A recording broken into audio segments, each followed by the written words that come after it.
Hello guys, my name is Henry and welcome back to the channel. In today's video, I'm going to be speaking about what are the best ice machines possible for restaurant owners. Either if you're starting a restaurant or you've been in the restaurant industry for a while, I think this video is very helpful and will help you a lot. So let's start with the video. The first thing you want to do is when you want to get an ice machine is to know what's the proper size of ice machine that you need on your business. So what I would recommend is anywhere between 1 pound to 2 pounds per customer. So let's say, for example, you're receiving 500 customers a day, you will need somewhere between 500 pounds to 1,000 pounds. So that way you can choose what's the best option for you when choosing an ice machine size. There's a quick way to find how many pounds an ice machine makes. Usually manufacturers like Hojizaki, Manitowoc, or Scotsman, they have in their models like three digits. Like for example, if it's a Hojizaki like KM 500, or if it's a Manitowoc, it's a IYT, let's say 1500. Those numbers that you see on the model, usually it's how many pounds approximately this machine produces every 24 hours. So you have an idea of what to expect when you see a model out there, let's say Facebook Marketplace, and you seeing, let's say it's a KM 650 or something, you kind of know how many pounds it's going to produce you every 24 hours. So that's a way to guide yourself when purchasing an ice machine. You can tell the ice machine size by those digits, like I said. I hope that's clear. There's different type of cube sizes. I have right now here the cube sizes for Manitowoc ice machines. I was speaking with the sales representative one day, and he gave me this little size cube sizes idea, so customers can know what's the type of cubes they have. This is the biggest cube Manitowoc ice machines produce, so you can see right here. This is the mid-size cube, and we have right here the half the ice cube. As you can see, this is the most common ice cube on Manitowoc ice machines. This is some good cube for pop machine, or if you're gonna be serving a lot of water, that's a really good cube. Also, Hoshizaki has really good cubes. I'm gonna be showing most likely a picture on this video so you can see the type of cube that Hoshizaki has. One thing is that Hoshizaki usually just produce one type of cube for like restaurants. There is also one different type of cube that Hoshizaki produces, but it's also most likely for bars. And this is not the video for today. I'm gonna be explaining about different type of cubes and what they're for in a different video. Now, what brands I recommend the most to purchase if you're just starting your business? I would recommend Hojizaki or Manitowoc. Any of those two brands, in my opinion, are very reliable. They all have pros and cons. I'm not gonna be covering that in this video because it's gonna be too long. But those are my best recommendation for ice machines out there. I hope that's very helpful for you. Now, I wanted to talk also about maintenance on these machines.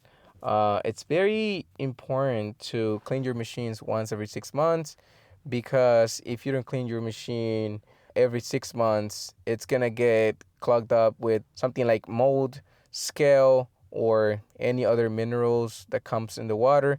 And it's very important for you to clean your machine once every 6 months at least, so you can avoid any expensive repairs like a bad water pump or a bad water inlet valve because there was no water filtration or something. But I would recommend to clean your machines often and actually pay attention to it, because if not, it's going to become a costly repair for you. With that being said, also, water filtration system. Very important for these machines to have a water filtration system. I highly recommend it for every customer, because a water filter not only keeps your machines cleaner, it removes the odor of the water from bad water quality locations, and also keeps your machine with less minerals. And then less minerals means less components failing on your machine. I would highly recommend carbon water filters. They're the best, in my opinion, out there.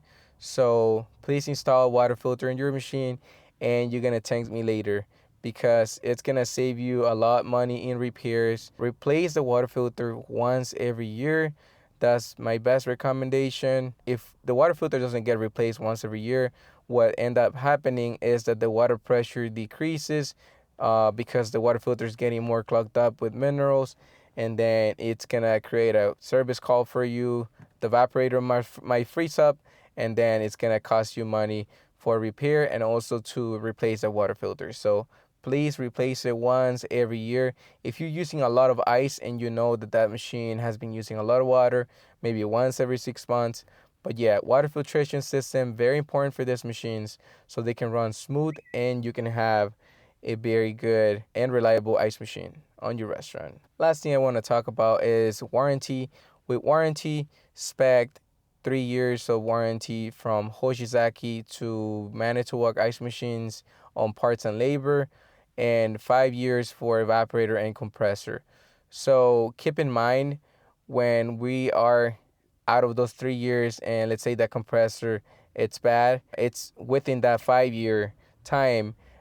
These manufacturers are gonna send you the compressor, but they're not gonna cover filter dryer or refrigerant. So also they're not gonna cover most likely the labor to replace that part. So it might come out of your pocket, but it's something that happens when these machines are almost out of warranty. So yeah, now you know about warranties. You can choose also to get a machine, secondhand. There's different pros of getting a machine secondhand, and is that you might find it for 50% of the price of a new machine, and it might last you for many years. Now, just want to keep in mind also that usually ice machines that are out there that people selling secondhand most of the time are gonna require a cleaning. They haven't been cleaned. Maybe they haven't been maintenance properly. So you better have somebody that is reliable, a reliable vendor that can keep your system clean and out of issues when you get a machine that it's used. Also, sometimes there's parts that are expensive on used equipment that when you get it, pump motor starts to get noisy and you're like, what the heck? $700 part. I can't afford it, right? It's like little risks that you take when you get equipment secondhand, but they're also pretty reliable. So I wouldn't say it every time you get something negative out of it. There can be some very positive things of getting equipment secondhand. There's always risk on getting secondhand equipment.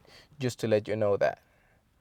The ice bin, something very important on ice machines. I always recommend a larger ice bin than the size of the machine because the ice machine, it's gonna produce the amount that it says on the label every 24 hours, but the ice storage on the bin, it's what's most important in my opinion. So I will see it this way. Let's say you have a restaurant that it's mid-size and you are between 500 to 1,000 pounds, I would recommend like a 700 pounds bin. If you're in a restaurant that's small size, maybe 300 pounds bin and 500 ice machine. Also, for like larger restaurants, like I said, like 60 tables or more, I would recommend 1,000 pounds plus bins for those ice machines because those machines actually produce a lot of ice, and that way your machine can keep up with the amount of ice that gets storage on the ice bin. So very important, guys. Choose the proper bin for your machine. Try to keep it somewhere where like the ice bin is larger than the production that the machine makes every 24 hours, and you're gonna be good. It's not a golden rule, but something very helpful. Now, the voltage. Always make sure you have the right voltage on your building before you're gonna install an ice machine there. The proper sizing of breaker that you require for any manufacturer like Hoshizaki or Manitowoc, it's minimum 15 amps for the breaker for 115 volts. And if you're gonna install any 220 volts ice machine, I would highly recommend 20 amps breakers for each leg on those, because those machines tends to pull a lot more amps than the 115 volt ice machines. So yeah, you have an idea now what to expect with the voltage. Always have a drain somewhere nearby when you're installing one of these machines, because they all drain water, guys. I know this is something that a lot of people is gonna know, but there's people that don't know this. They drain water, so you must have a drain available close to the machine, or if you don't have a drain available, and let's say you have to push the water to a drain that it's on a higher point than the lower point on the ice machine or the bin, you can also have the option of putting a condensate pump, and that condensate pump is going to help you to pump the water to the drain by itself. So highly recommended condensate pumps if you're going to install a machine where there's no drain available next to the machine. Okay, this is it for this video today, guys. I hope it was very informative, and stay tuned for next videos about ice machines, and like and subscribe, guys. If you haven't liked and subscribed, you're missing on new information coming out for ice machines, and I hope my information is very helpful for you guys. Have a good day.